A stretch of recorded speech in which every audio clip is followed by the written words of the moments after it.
جب لوگ پلٹ کے آ جاتے ہیں تو دو فرشتے آتے ہیں، منکر نکیر ان کے نام ہیں، اور وہ اس کو بٹھا دیتے ہیں اور بٹھا کر کے اس سے 3 سوال پوچھتے ہیں۔ پہلا سوال یہ ہوتا ہے من ربک، تیرا رب کون ہے؟ اب کوئی مانے یا نہ مانے، رب تو سب کا اللہ ہی ہے۔ اگر کوئی انکار بھی کرے تو اس کے باوجود اس کا رب کون ہے؟ اس کا رب اللہ ہے۔ تو دنیا کے اوپر کوئی اقرار کرے یا انکار کرے، لیکن نفس الامر میں حقیقت میں اس کا رب اللہ ہی ہے۔ یہ تو حقیقت ہے، یہ تو طے شدہ ہے، لیکن جو عقیدہ دنیا پہ رہا ہوگا وہی عقیدہ اس کے لہجے میں آئے گا۔ اگر اس نے عملاً، رویتاً، قولاً، فعلاً اپنے اللہ کو اپنا رب مانا، رب کہتے ہیں کسی چیز کی تربیت اس کی استعداد ذاتیہ کے مطابق کرنے والا رب کہلاتا ہے۔ تو اللہ تعالیٰ جل شانہ ہم سب کا خالق بھی ہے، مالک بھی ہے، رازق بھی ہے، اور ہماری ضروریات کا وہ کفیل بھی ہے۔ وہ ہمارا رب ہے، اور صرف ہمارا رب ہی نہیں ہے، رب العالمین ہے، پورے جہانوں کا رب ہے، پوری کائنات کا رب ہے۔ خالق بھی سب کا وہی ہے اور رب بھی سب کا وہی ہے۔ جو اسے مانتا ہے اسے بھی رزق دیتا ہے، جو نہیں مانتا تو اس کے لیے بھی رزق کے دروازے بند نہیں کرتا۔ حضرت ابراہیم علیہ السلام کی عادت یہ تھی کہ جب تک کوئی مہمان نہیں آ جاتا تھا اتنی دیر تک کھانا نہیں کھاتے تھے۔ بھوک لگتی تو کوئی مہمان ڈھونڈتے تاکہ اس کے ساتھ بیٹھ کے کھانا کھاؤں۔ کھانا جتنا بھی مرغن اور جتنا بھی جو ہے وہ پرتکلف کیوں نہ ہو، اگر مہمان کے ساتھ کھایا جائے گا تو اس کا قیامت کے دن کوئی حساب نہیں ہوگا۔ تو مہمان کے ساتھ وہ کھانا کھایا کرتے تھے۔ مہمان اللہ کی رحمت ہوتا ہے۔ اچھا، وہ ایک دن مہمان ڈھونڈنے نکلے تو ایک بوڑھا شخص ملا تو اسے اپنے ساتھ گھر میں لے آئے، بٹھایا دسترخوان پہ۔ جب کھانے کا وقت آیا تو کہا کہ اللہ کے نام سے شروع کرو۔ اس نے کہا میں تو اللہ کا نام نہیں لوں گا، میں تو بتوں کا پجاری ہوں، بتوں کو پوجنے والا ہوں۔ حضرت ابراہیم علیہ السلام نے کہا کہ تیرے ساتھ میرا تعلق کوئی کاروباری، کوئی ذاتی، کوئی اور تو ہے نہیں، میں رب کے لیے ہی تو تجھے کھلا رہا ہوں، اور اگر تو رب کا نام ہی نہیں لے گا تو پھر میرا تیرا رشتہ کیا باقی بچتا ہے؟ اس نے کہا میں چند لقموں کے لیے اپنے بتوں سے بے وفائی نہیں کر سکتا۔ وہ غالب نے کہا تھا نا کہ وفاداری بشرط استواری اصل ایمان ہے، مرے بت خانے میں تو کعبے میں گاڑو برہمن کو۔ اس نے اپنے انداز میں ایک بات کی تھی کہ وفاداری بڑی چیز ہوتی ہے، تو اس نے بتوں سے وفاداری کا بھرم رکھا۔ اس نے کہا کہ میں چند لقموں کے لیے جو ہے وہ تیرے رب کا نام لوں اور اپنے معبودان کا نام چھوڑ دوں، یہ نہیں ہو سکتا۔ آج تو لوگ چائے کی پیالی پہ دین بیچ رہے ہیں، کیا آج ممبر و محراب فروخت نہیں ہو رہے؟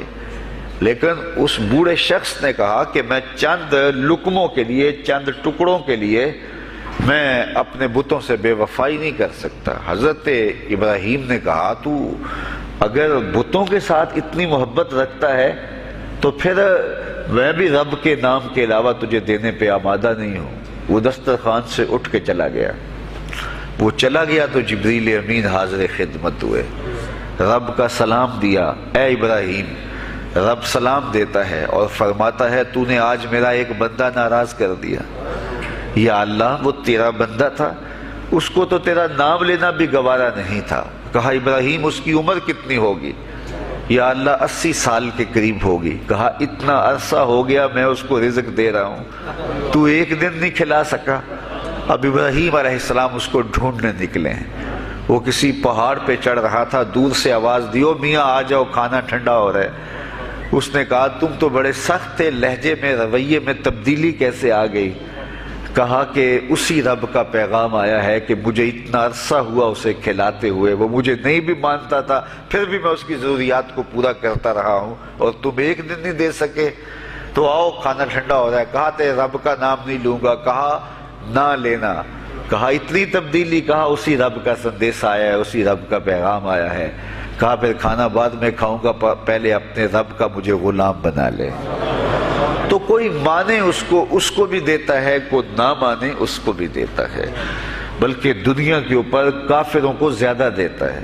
ایک روایت میں آتا ہے کہ اگر اہل ایمان کی دلجوئی کا لحاظ نہ ہو تو کافروں کے گھروں کی سیڑھیاں سونے اور چاندی کی ہوں، لیکن یہ کہیں گے ہمیں تو مار ہی دیا ہے۔ اور اقبال نے کہا تھا نا کہ کافر کو دیے حور و قصور اور مومن کے لیے فقط وعدہ حور۔ تو اس لیے ان کی دلجوئی ہے، ورنہ کافروں کو اتنا دور، چونکہ ان کا حصہ آخرت میں نہیں ہے، ان کا حصہ صرف دنیا ہے۔ دنیا پہ عیش کریں، دنیا پہ عیش و عشرت کی زندگی گزارے، دنیا ہی دنیا، آخرت میں ان کا کوئی حصہ نہیں۔ اور مومن کا آخرت میں حصہ ہے، اور دنیا کے اوپر جو تکلیفیں آتی ہیں ان تکلیفوں کا بدلہ اس کو قیامت کے دن دیا جائے گا۔ بلکہ صحیح حدیث میں آتا ہے کہ جب اہل بلا کو ان پر آنے والی مصیبتوں کا صلہ دیا جائے گا تو لوگ آرزو کریں گے کاش ہمارے بدن کو لوہے کی کینچیوں سے کاٹ دیا ہوتا، اور دنیا کے اوپر ہمیں بھی تکلیفیں، اذیتیں، آلام و مصائب آئے ہوتے۔ تو مومن جب اللہ کی طرف سے آنے والی کسی تکلیف کو خندہ پیشانی کے ساتھ قبول کرتا ہے اور اس پہ راضی رہتا ہے اور صبر کا دامن ہاتھ سے نہیں چھوڑتا، واویلا نہیں بچاتا، جزا فضا نہیں کرتا، تو اللہ تعالیٰ نے اس کے لیے اجر رکھا ہے۔ بلکہ رسول کریم نے ارشاد فرمایا مومن کے پاؤں میں جو کانٹا چبھے تو اللہ اس کا بھی مومن کو قیامت کے دن اجر عطا فرمائے۔ تو مومن کی زندگی جو ہے وہ بڑی خوبصورت زندگی ہے۔ تو دنیا کے اوپر جو اسے مانتا ہے اللہ اسے بھی عطا کرتا ہے، جو اس کا انکار کرتا ہے اللہ اسے بھی عطا کرتا ہے، اس لیے کہ اس کی شان ہے کہ وہ رب ہے اور وہ سب کا لحاظ کرتا ہے اور سب کی ضروریات کو پورا کرتا ہے۔ پھر ہر شخص کی ضروریات الگ الگ ہیں، میری ضرورت الگ ہے، آپ کی کوئی اور ضرورت ہوگی، اور سب کی ضرورت کا اس نے لحاظ رکھا ہوا ہے۔ پھر بہائم کی، چوپایوں کی، حشرات الارض کی، پرندوں کی مختلف ضروریات ہیں۔ اڑنے والوں پرندوں کی ضروریات الگ ہے، پانی کے جانوروں کی ضروریات الگ ہیں، اس طرح حشرات الارض کی ضروریات الگ ہیں اور درندوں کی ضروریات الگ ہیں۔ یہاں تو ہم ایک آدھ کلو گوشت ہو تو گھر کے سارے افراد اس سے گزارا کر لیتے ہیں، لیکن شیر کو اور چیتے کو جو ہے وہ منوں کے حساب سے روزانہ چاہیے، رب ان کو روزانہ فراہم کرتا ہے۔ یہ پنساری کے پاس جائیں، اگر آپ کو ڈاکٹر یا حکیم لکھ دے کہ یہ آپ کو خالص سچے موتی چاہیے، اس کی کوئی چیز آپ کو بنا کے دیں گے تو آپ ہزاروں لاکھوں روپے خرچ کرتے ہیں، پھر بھی بعض کا اعتماد نہیں ہوتا کہ یہ بالکل 1 نمبر ہیں یا 2 نمبر۔ تو رتی ماشی اور تولوں کے اندر آپ ان کو خریدتے ہیں اور وہ بھی آپ کو گمان ہوتا ہے کہ پتہ نہیں خالص ہیں یا ناخالص، لیکن دنیا کے اوپر لاکھوں کروڑوں پرندے پائے جاتے ہیں، جانور پائے جاتے ہیں، ہنس، اور وہ کھاتا ہی سچے موتی ہے۔ صبح کو بھی، شام کو بھی، دوپہر کو بھی اللہ سب کو پیٹ بھر کے کھانے کے لیے عطا فرماتا ہے۔ تو جس کی جو ضرورت ہے وہ رب ہے، اس ضرورت کو پورا کرتا ہے۔ تو ہم اگر اللہ تعالیٰ کو رب مان لیں حقیقی معنوں کے اندر تو ہماری زندگی کی پریشانیاں، ہماری زندگی کے دکھ مٹ جاتے ہیں۔ مصیبتیں اس وقت آتی ہیں اور اس وقت پریشانی لگی رہتی ہے، دھڑکا لگا رہتا ہے کہ جب انسان جو ہے وہ سمجھتا ہے کہ میں ہی جو ہے وہ کچھ کرنے والا ہوں۔ وَمَا مِن دَابَّةٍ فِي الْأَرْضِ إِلَّا عَلَى اللَّهِ رِزْقُهَا، زمین پر چلنے والی، رینگنے والی کوئی چیز نہیں جس کا رزق اللہ کے ذمہ کرم پہ نہ ہو۔ تو جب انسان اس عقیدے کو اپنی روح میں، اپنے باطن میں اتار لیتا ہے تو پھر اس کی زندگی سوکھی ہو جاتی ہے کہ وہ میرا خالق بھی ہے اور وہ میرا رب بھی ہے۔ اور یہ یقین انسان کی زندگی کے اندر اعتماد، روشنیاں اور توکل بھر دیتا ہے۔ بلکہ ایک حدیث میں آیا کہ جس طرح توکل کرنے کا حق ہے اگر وہ تم ادا کرو تو اللہ تمہیں ایسے رزق عطا فرمائے جس طرح پرندوں کو عطا فرماتا ہے۔ وہ جب صبح نکلتے ہیں تو ان کے پیٹ خالی ہوتے ہیں اور انہیں پتہ نہیں ہوتا کہ کہاں سے رزق مل رہا ہے، اور جب وہ شام کو آتے ہیں تو ان کا پیٹ بھرا ہوا ہوتا ہے. بند توکل پنچھی اڑ دے خرچ نہ پلے زیرا ہو. سلطان بہو فرماتے ہیں کہ انہیں کوئی نہیں پتا ہوتا کہ فلاں جگہ پہ جانا ہے، لیکن کبھی ایسا نہیں ہوا کہ وہ بھوک سے مر گئے ہوں اور انہیں کچھ ملا نہ ہو، تو وہ خالی پیٹ کبھی نہیں آتے. وہ اللہ تعالیٰ ان کو رزق نصیب فرماتا ہے، وہ سب کا رب ہے. تو اگر ہم اپنے رویے سے، اپنے عمل سے، اپنے عقیدے سے واقعی اللہ کو رب مانتے ہیں، تو پھر قبر میں جب سوال ہوگا من ربو کا، تیرا رب کون ہے، تو پھر کبھی بھی جواب دیتے جھجک محسوس نہیں ہوگی. بندہ عرض کرے گا رب اللہ، میرا رب اللہ ہے اور میں اسی کو اپنا رب مانتا ہوں. میری ضروریات کی کفالت بھی اسی کے ذمہ کرم پہ، اور میرا تیقن، میرا یقین کہ وہ میرا رب ہے. یہ پہلا سوال ہوگا. دوسرا سوال قبر میں ہوگا، اور وہ یہ ہوگا کہ ما دینوں کا، تیرا دین کون سا ہے. مختلف ادیان دنیا کے اوپر موجود ہیں، لیکن اسلام کے بعد اب کسی اور دین کو قبول نہیں کیا جائے گا. ارشاد فرمایا کہ اللہ تعالیٰ اسلام کے علاوہ کسی اور دین کو قبول نہیں کرے گا. تو یہ اگر میں اپنے عمل سے، اپنے رویے سے، اپنے طرز زندگی سے، اپنے انداز معاشرت سے اسلام کو اپنے اوپر غالب کر لیا، تو پھر قبر میں جواب دیتے ہوئے کوئی جھجک محسوس نہیں ہوگی. بندہ عرض کرے گا کہ دینی الاسلام، میرا دین اسلام ہے، میرا طرز زندگی، میرا انداز معاشرت، میرا سبھی کچھ اسلام کی مطابقت میں تھا، اور میں اسی کو اپنا دین مانتا ہوں. صرف زبان سے نہیں، اپنے رویے سے بھی، اپنے طرز زندگی سے بھی، اپنے انداز معاشرت سے بھی. تو یہ جو ہم اسلام کے دائرے میں داخل ہوتے ہیں اور ہم اپنے دین کو اسلام قرار دیتے ہیں، تو دین انسان کی زندگی کے تمام شعبوں پر حاوی ہوتا ہے، اور اس کا طرز زندگی، اس کا انداز معاشرت اس کی مطابقت میں ہونا چاہیے. تو قبر میں یہ سوال پوچھا جائے گا کہ تیرا دین کیا ہے، باوجود کہ اللہ تعالیٰ جل شانہ کو پتہ ہے کہ اس کا دین کیا تھا، اللہ کو پتہ ہے کہ یہ کس کو رب مانتا تھا، لیکن قبر میں یہ سارا سلسلہ ہوگا. اور صحیح احادیث کے اندر ان سوالوں کا تذکر آیا ہے کہ یہ سوال پوچھے جائیں گے کہ تیرا دین کیا ہے. اب اس نے اگر اپنا طرز زندگی، اپنا انداز معاشرت اسلام کی مطابقت میں رکھا ہوگا، اور دین کو اس نے دین سمجھا ہوگا، اسلام کو ہی اپنا دین، عملاً، رویتاً، ہر خوشی غمی کے موقع پہ اس نے اسلام کو ہی ترجیح دی ہوگی، تو پھر اس کو کوئی جھجک نہیں ہوگی جواب دیتے ہوئے کہ میرا دین اسلام ہے. میرے شب و روز، میری زندگی کے نشیب و فراز، میری زندگی کی کا گوشہ جو ہے وہ اسلام کی مطابقت میں گزرتا تھا. تو پھر وہ سیدھا سیدھا جواب دے گا دینی الاسلام. اس لیے ہمیں اس سوال کی تیاری بھی کرنی چاہیے کہ ہماری نجی زندگی ہو یا ہماری اجتماعی زندگی ہو، ہماری گھریلو زندگی ہو یا ہماری معاشرتی زندگی ہو، ہماری ذاتی زندگی ہو یا ہماری سیاسی زندگی ہو، ہماری جس طرح کی بھی زندگی کے جو بھی شعبہ جات ہیں، سب میں ہم دین کو غالب کریں. ہم صرف مسلح کے مسلمان نہ بنیں کہ 5 نمازیں پڑھ لیں اور ہم کہتے ہیں ہم مسلمان ہیں، روزے رکھ لیے، تراویح پڑھ لی، اور ہم نے جو ہے وہ زکوٰۃ دے دی اور حج کر لیا، تو اس سے ہم مطمئن ہو گئے کہ ہم مسلمان ہیں. اسلام ایک مکمل اور اکمل اور کامل ضابطہ حیات ہے. اپنے ماننے والوں کو زندگی گزارنے کا پورا اسلوب اور مکمل کامل رہنمائی دیتا ہے. ہم نے ہمسایوں کے ساتھ سلوک کیسے کرنا ہے، یہ ہمیں اسلام بتاتا ہے.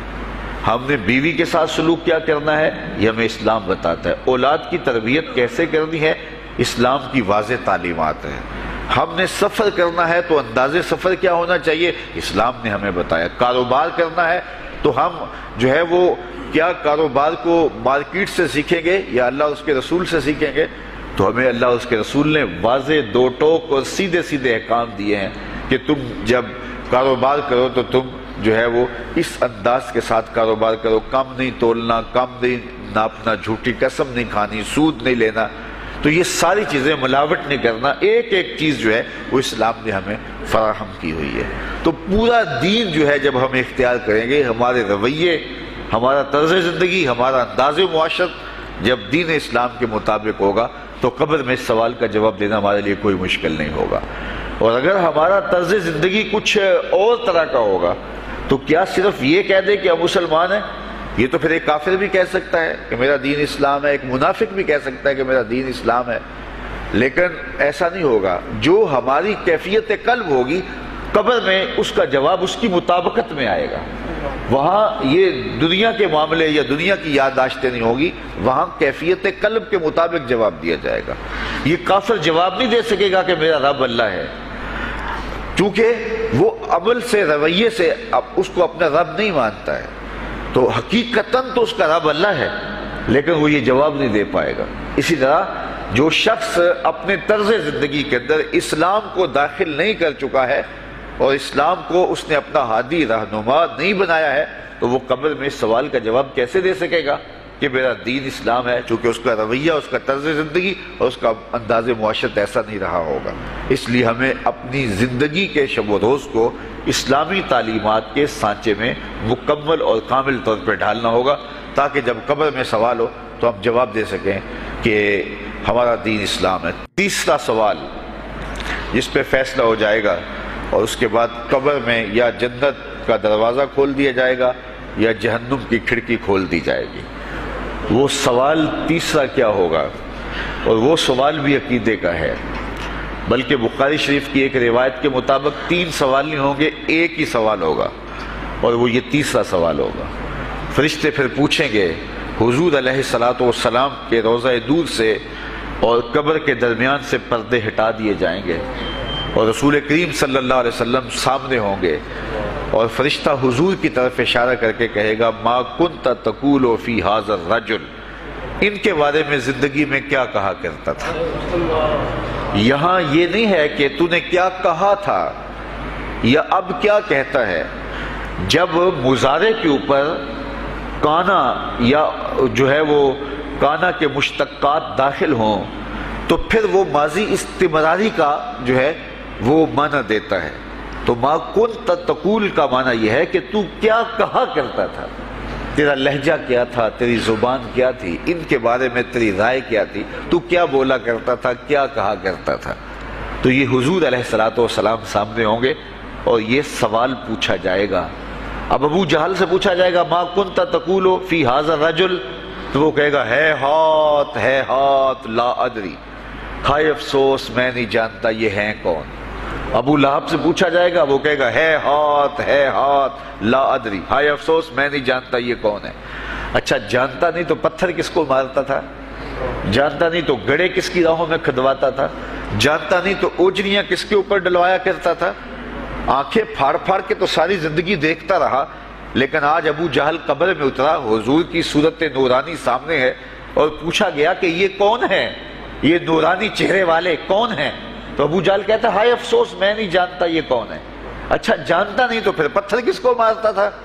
اللہ اکبر۔ اور 14 صدیاں گزرنے کے بعد ایک مومن لحد میں اترتا ہے اور پردے ہٹا دیے جاتے ہیں، اور منکر نکیر سوال کرتے ہیں عامر چیمہ بتا یہ کون ہے؟ وہ کہتا ہے پیچھے ہٹو، پہلے پائے ناز کو بوسہ تو کر لینے تو، میں تو مر کے پہنچا ہوں یہاں اس دل ربا کے واسطے، یہ تو میرے بخت جاگے کہ وہ میری قبر میں آئے۔ وہ کسی شاعر نے کہا نا کہ آئے وہ میرے مزار پہ گھونگھٹ اتار کے، آئے وہ میرے مزار پہ گھونگھٹ اتار کے، مجھ سے تو نصیب اچھے ہوئے میرے مزار کے، یہ تو بخت سنور گئے کہ وہ میری قبر میں آئے۔ شیخ عبدالحق محدث دہلوی علیہ رحمہ لکھتے ہیں کہ جب سے یہ سنا ہے کہ قبر میں حضور آئیں گے، پتہ نہیں موت کہاں مر گئی ہے، جی چاہتا ہے زندہ ہی قبر میں چلے جائیں۔ تو وہ کہے گا پہلے مجھے پائے ناز کو بوسہ تو کر لینے دو، میں تو زندگی کے بھر میں انتظار ان کا کرتا رہا، اور ان کے بارے میں پوچھ رہے ہو یہ کون ہے؟ ساری زندگی پیر مہر علی شاہ نقشہ بتاتے رہے، مکھ چند بدر شاہ شانی ہے، متھے چمک دی لاٹ نورانی ہے، کالی زلف تے اکھ مستانی ہے، مخمور رکھی ہند مد بھریاں۔ تو وہ فوراً جواب دیتا ہے یہ تو وہی میرے آقا و مولا ہیں جن کے لیے ساری زندگی تڑپتا رہا اور ان کی زیارت کی آرزوئیں اور تمنائیں کرتا رہا۔ اچھا ابو جہل ساری زندگی دیکھتا رہا، تو وہ تو جواب نہیں دے پائے گا، وہ کہتا ہائے افسوس میں نہیں پہچانتا یہ کون ہے، ہاتھ لا ادری، مجھے نہیں پتا۔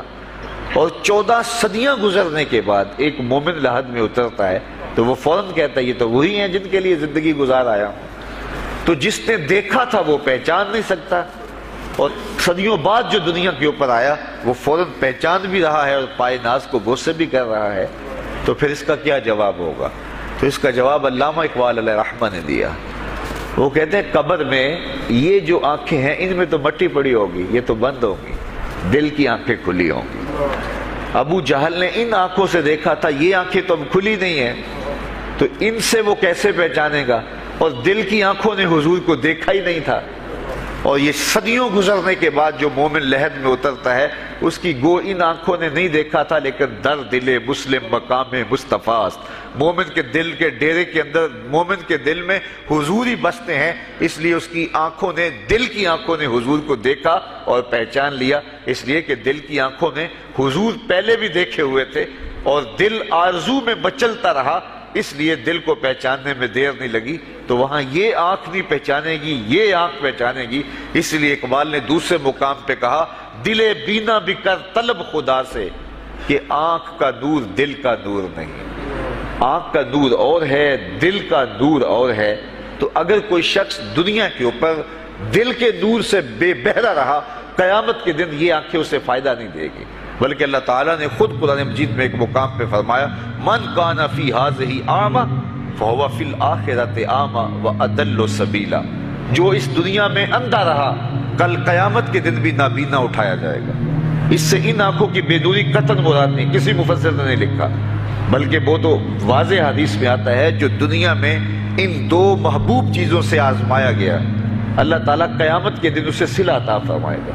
یہ جو دنیا کے اوپر نابینا ہوتے ہیں، نابینا ہو جاتے ہیں یا پیدائشی نابینا ہوتے ہیں، تو یہ دنیا کی لذتوں سے اور دنیا کے نفعوں سے لطف اندوز نہیں ہو پاتے۔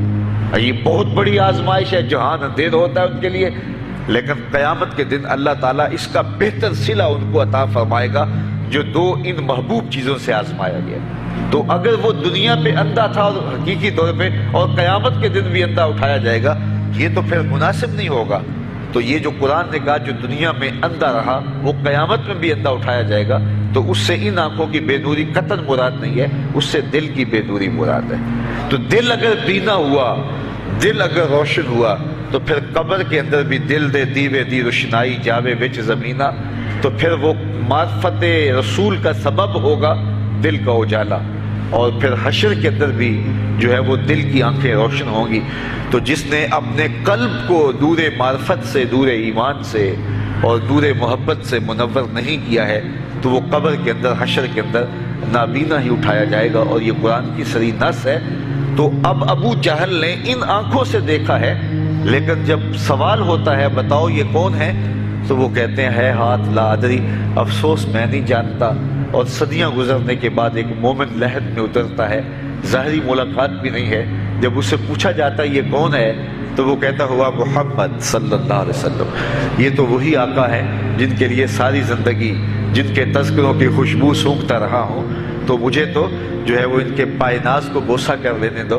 تو بتاؤ اس کے دل کی آنکھوں نے حضور کی معرفت حاصل کی اور حضور کو پہچان لیا، تو دل بینا بھی کر طلب خدا سے کہ آنکھ کا نور دل کا نور نہیں۔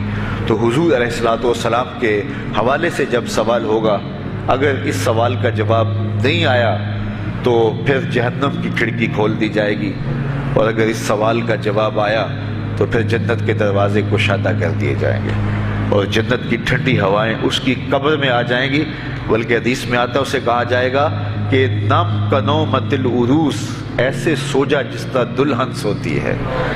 اور وہاں سے لے کر کے حشر تک کا سفر جو ہے اس کے لیے بہت لمبا سفر نہیں ہوگا، وہ ایسے ہوگا کہ جو ہے وہ ایک خوبرو کے گلے سے ہار گرے گا اور وہ موتی ٹوٹ کے گر جائیں گے، اور وہ اس کو چننے میں مصروف ہو جائے گا۔ اب یہ سارے موتی چن نہیں پائے گا کہ قیامت آ جائے گی۔ یہ مومن کے لیے اللہ نے آسانی رکھی، 50,000 سال کا دن ہوگا یوم محشر، لیکن جو مومن ہوگا اس کے لیے حشر کا اتنا بڑا دن ایسے ہوگا جتنا عصر کا وقت ہوتا ہے، تو اتنے تھوڑے وقت میں اس کے لیے گزر جائے گا۔ تو یہ 3 سوال قبر میں پوچھے جانے ہیں، ہر شخص سے پوچھے جانے ہیں، مومن سے بھی پوچھے جانے ہیں اور کافر سے بھی اور منافق سے بھی۔